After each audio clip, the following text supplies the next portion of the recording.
Salam sejahtera dan salam sehat bagi kita semua. Perkenalkan, nama saya Samuel Hutapea. Saat ini sedang menjalani studi di STT KBP Pematang Siantar semester 9. Adapun pada kesempatan kali ini, saya akan menjelaskan makalah saya, yaitu Seminar Biblika yang diampu oleh Bapak Dosen Pendeta Dr. Sukanto Limbong dan Ibu Pendeta Dr. Rolina Siagian. Adapun yang menjadi judul seminar saya yaitu Pemahaman Moral berdasarkan tinjauan biblis dalam Lukas 15 ayat 11 sampai 32 serta implikasinya terhadap keluarga Kristen. Adapun sistematika penulisan seminar ini, yang pertama yaitu pendahuluan.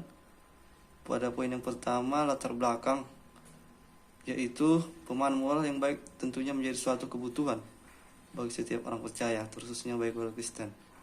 Ada putusan ini dilakukan sebagai suatu jawaban bagi orang percaya, terlebih lagi keluarga Kristen, dalam memahami moral dalam relasinya di tengah-tengah keluarga Kristen, agar sesuai dengan kebenaran firman Tuhan demi terwujudnya keluarga Kristen yang harmonis.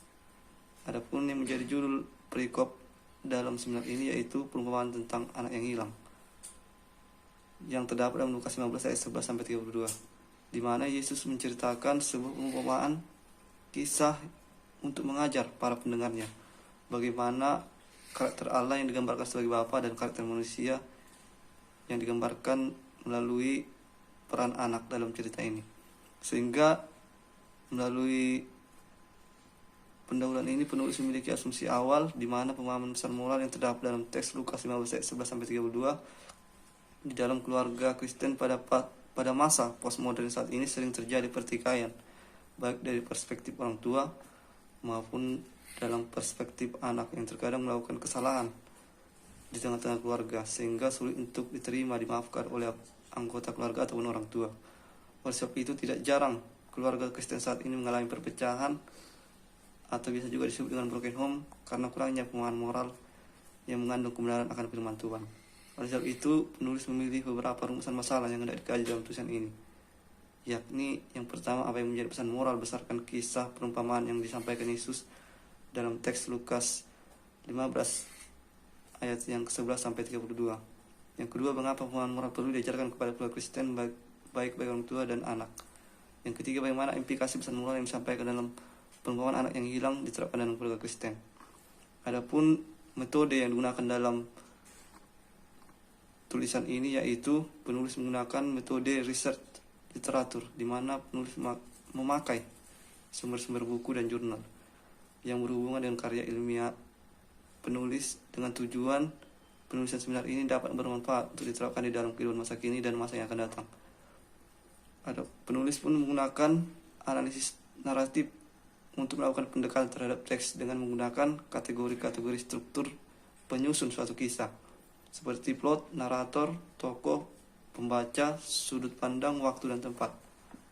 Analisis ini memusatkan perhatian kepada teks secara keseluruhan untuk memuat dunia kisah yang disajikan pengarang sebagai suatu makna permukaan. Oleh karena itu, target pendekatan naratif bukanlah apa yang ada di belakang teks, melainkan apa yang ada di depan teks yang hendak disodorkan kepada para pembaca. Adapun hasil dari tafsiran kritik naratif ini yaitu yang hendak disampaikan pada perumpamaan ini, yang mana menekankan ketidakberpihakan Allah. Kedua tokoh atau anak laki-laki sulung dan bungsu yang dihormati dan diperlakukan dengan cinta dan kesabaran yang sama. Tuhan dengan demikian berurusan dengan semua orang secara setara. Tidak ada kelompok tertentu yang ditolak atau disukai. Kerajaan Allah adalah universal. Dilihat dalam istilah-istilah ini, perumpamaan itu menumbangkan tema populer dari putra bungsu yang disukai. Pada poin ini, tema pertobatan yaitu lebih eksplisit di sini daripada dalam perumpamaan tentang domba yang hilang maupun dirham yang hilang. Perbedaan selanjutnya adalah bahwa tidak seperti gembala dan perempuan, Bapa tidak mencari, dia menunggu. Meskipun seperti yang kita lihat, beberapa orang yang menyangkal bahwa pertobatan adalah motif yang sah untuk ditarik dari perumpamaan itu. Sangat jelas bahwa anak yang hilang mengakui dosanya, menerima tanggung jawab, dan mencari pengampunan. Demikian juga kita harus mengabaikan pandangan bahwa anak yang hilang tidak bertobat sampai dia dihadapkan oleh cinta bapaknya. Pandangan seperti itu kemudian mengarah kepada anggapan yang keliru bahwa perumpamaan itu menggambarkan bahwa Allah harus menjadikan langkah awal untuk merangsang pertobatan. Namun anak laki-laki yang datang kepada akal sehatnya dan membuat langkah awal. Memang idenya tentang pertobatan adalah terikat dengan hukum, dan dia tidak mengandalkan pengampunan radikal yang ditawarkan oleh bapaknya. Dalam pengertian ini, Yesus mengubah pandangan umum tentang pertobatan, yang menganggap bahwa penyesalan perlu ditunjukkan secara nyata agar efektif. Di sini sebaliknya, sang ayah tidak memberikan tuntutan yang ketat kepada putranya. Dia diterima hanya karena dia telah kembali. Namun demikian ada prasyarat yang terlibat. Anak itu harus kembali. Untuk mengatakan itu, pertobatan bukanlah prasyarat, tetapi bahwa Tuhan menerima semua yang kembali adalah kontradiksi dalam istilah. Dalam arti apa seseorang bisa pulang kepada Tuhan dan tidak menyesali?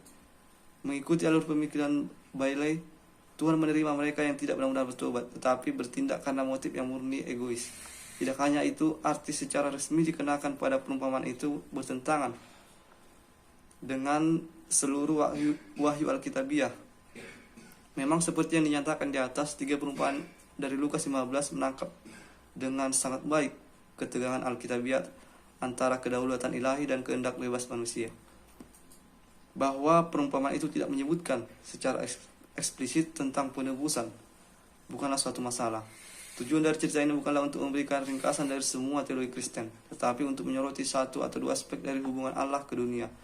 Namun demikian, Bailey menemukan referensi untuk penebusan dalam cinta yang mahal dan tak terduga yang ditunjukkan oleh sang bapa. Dia keluar dari rumah untuk bertemu anak bungsu, mempertaruhkan penghinaan publik dan skandal untuk menunjukkan cintanya, atau motif pelayan salib atau penderitaan. Dalam nada yang sama, Crawford menemukan penebusan diwakili dengan penderitaan bapa atas putranya dan representasi anak sulung dari orang-orang Farisi yang bertanggung jawab atas kematian Yesus. Poin terakhir meragukan, meskipun gambar lain mungkin telah membangkitkan kesan penebusan bagi pembaca Lukas. Perumpamaan tentang anak yang hilang juga merupakan gambaran gamblang tentang sikap para ahli-ahli Taurat dan orang-orang Farisi, yang dengan jelas digambarkan dalam tabiat anak sulung. 2 gambaran yang muncul pertama seperti yang telah kita lihat, putra sulung atau anak sulung adalah yang tidak dalam hubungan yang sempurna dengan bapaknya. Namun demikian kesetiaannya dan keikhlasannya tidak dipermasalahkan. Demikian pula otoritas agama sendiri tidak hilang dalam arti sempit. Telah salah memahami sifat dan karakternya dari Tuhan mereka. Ketaatan pada hukum bukanlah satu-satunya cara untuk mencintai dan penerimaan. Yang kedua, anak sulung tidak memiliki hubungan yang sempurna dengan saudaranya. Bahkan bapaknya harus kembali mendekatkan hubungan yang dibantah oleh anak sulung. Demikian pula orang-orang Farisi dan ahli Taurat telah melupakan hubungan mereka dengan sesama orang Israel, menolak untuk menerima mereka sebagai saudara. Namun dalam latar aslinya, kasih sang bapa yang mahal telah tentu mencerminkan kesediaan Yesus untuk bergaul dengan orang berdosa dan menderita celaan dari otoritas agama karena melakukannya. Secara teknis mereka tidak mengingkari hak pertobatan orang seperti itu, namun mereka menolak untuk bergaul dengan mereka dan untuk mengakui hak mereka untuk menjadi milik umat Allah sampai pertobatan dikonfirmasi dengan cara yang nyata, yaitu ketaatan yang ketat terhadap hukum. Akibatnya sikap pembenaran diri mereka menghalangi mereka untuk mengalami sukacita yang dialami Tuhan atas yang hilang sekarang ditemukan.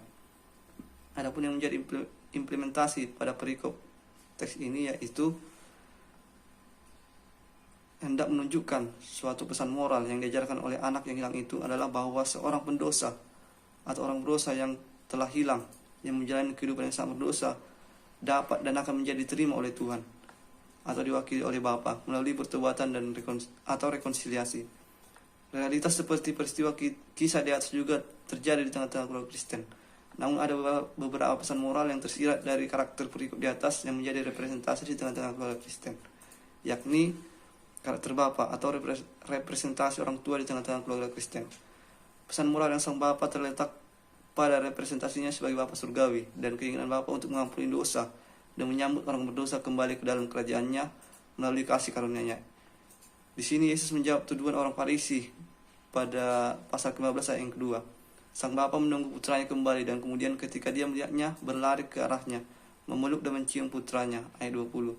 Sebagai contoh cinta dan pengampunan yang luar biasa, sang bapa bisa saja menempatkan putranya dalam masa percobaan untuk jangka waktu untuk mengizinkan anak laki-laki mendapatkan jalan kembali ke posisinya di rumah tangga.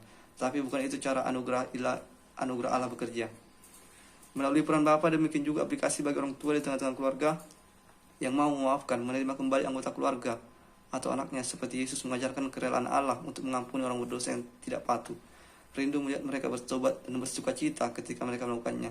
Pesan murahnya yang digaungkan Paulus dalam Roma 5 ayat 20, di mana dosa berlimpah, kasih karunia berbuat lebih banyak lagi berlimpah. Selanjutnya karakter yang tidak disoroti yaitu karakter anak sulung atau saudara yang merasa benar sendiri. Representasi anak di tengah-tengah keluarga. Saudara yang merasa benar sendiri atau anak sulung mungkin mewakili anggota tertentu dari audiensi Yesus. Memang kesejajaran antara perilaku saudara itu dan perilaku orang Farisi, ahli Taurat dan Saduki tidak sulit untuk dilihat.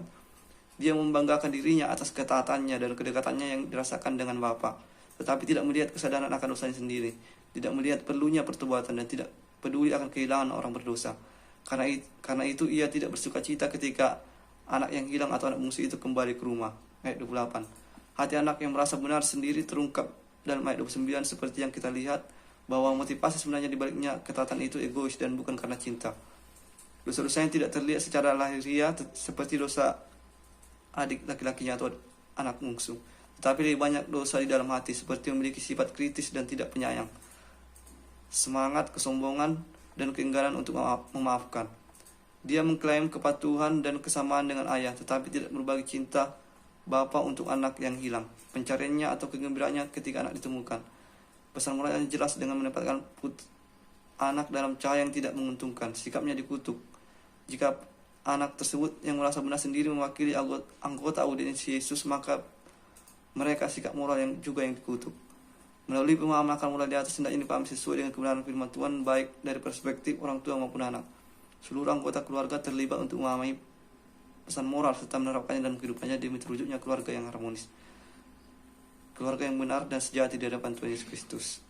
Adapun yang menjadi kesimpulan dalam penulisan seminar Biblika ini yaitu yang berupaya memperlihatkan bahwa perumpamaan Yesus tentang anak yang hilang dalam Lukas 15 ayat 11 sampai 32 dapat ditafsirkan untuk menyampaikan pesan moral maupun relasional, dan bahwa pesan itu menyampaikan dinamika moral dan relasi yang berlaku secara vertikal pada hubungan seseorang dengan Allah dan horizontal bagi hubungan seseorang dengan sesama manusia. Setiap anak dalam perumpamaan itu mewakili orang yang berbeda dalam hubungan dengan Allah atau dengan Bapa. Anak yang hilang mewakili atau sebaliknya orang tersesat dalam dosa, dan seseorang menerima kasih karunia melalui pertobatan. Sang kakak mewakili orang yang merasa dirinya berada dalam jarak dekat dengan Bapa karena suara-suara itu. Jelas dosa yang pasti, namun tidak mengasihi sesama manusia, juga tidak menghargai kasih Bapa bagi dirinya sesama manusia. Bapa mewakili Allah, memberi putra-putranya kebebasan untuk memilih untuk berdosa, tetapi mencari kembalinya dan menyambutnya sebagai anak ketika pertobatan ditunjukkan. Pemahaman moral tentunya diperlukan bagi setiap individu, yang mana hal tersebut dapat dimulai dari tengah-tengah keluarga. Tentu dalam setiap hubungan di tengah-tengah keluarga tidaklah selalu berjalan dengan baik-baik saja. Oleh sebab itu, pemahaman moral yang tepat berdasarkan kajian di atas memberikan solusi dalam terciptanya keluarga Kristen yang harmonis. Pelajaran dari Lukas 15 ayat 11 sampai 32 hendaknya diajarkan, didengar dan dipahami terlebih baik keluarga Kristen. Keluarga juga hendaknya mampu untuk memahami moral yang memberikan respon terhadap Allah, menanggapi kasih karunia Allah, serta saling mengasihi dan memaafkan, mampu untuk mendamaikan hubungan dengan Allah, dan mampu untuk mendamaikan hubungan yang satu dengan yang lainnya. Demikian penjelasan dari seminar Biblika ini. Terima kasih.